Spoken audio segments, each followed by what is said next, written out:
Hello everyone and welcome back to Math Bold Master. আৰম্ভ কৰো আমাৰ আজিৰ সেশনটো।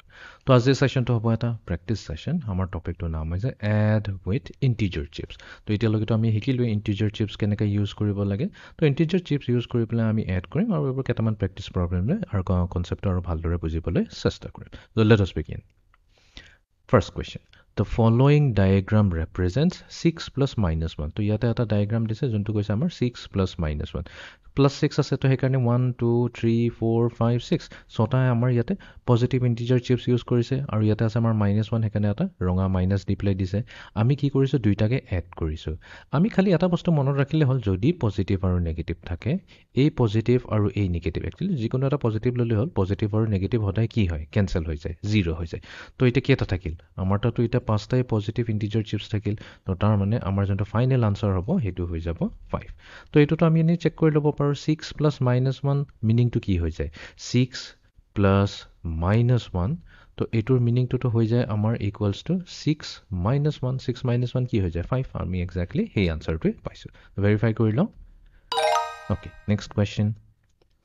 The following diagram represents -5 plus -1. Ito ওপৰত যদি চাও আছে আমাৰ পাঁচটা নেগেটিভ ইন্টিজাৰ চিপছ তলৰটোত -1 এই তলৰটো কাৰণে দুইটাক আমি এড কৰি আছো এড কৰা মানে কি গুটেখিনি কাউন্ট কৰি ললে হৈ গল 1 2 3 4 5 6 ছটা আছে ছটা আমাৰ ৰঙা চিপছ আছে তো আমি কম -6 তো এটো হ'ব আমাৰ -6।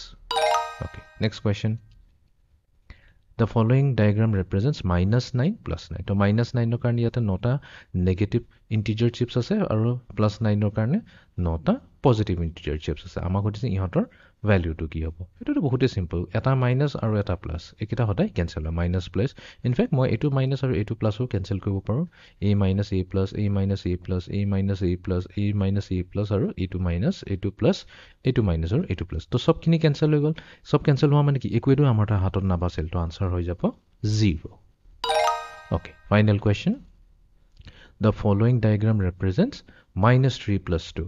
তো -3 plus 2 মানে কি ইয়াতে -3 কাৰণে আমাৰ তিনটা দিছে নেগেটিভ ইন্টিজাৰ চিপছ আৰু +2 কাৰণে আমাক দিছে দুটা পজিটিভ ইন্টিজাৰ চিপছ। তো আনসাৰ কি হ'ব একো প্ৰবলেম নাই মাইনাস আৰু প্লাস কেনসেল হৈ যায় a মাইনাস আৰু a প্লাস কেনসেল হৈ গল কি থাকিলে এটাই থাকিলে ন এটাই নেগেটিভ ইন্টিজাৰ চিপ থাকিলে তো এটাৰ কাৰণে আমি কি কম -1 তো এটো হৈ যাব আমাৰ ফাইনেল ভ্যালু।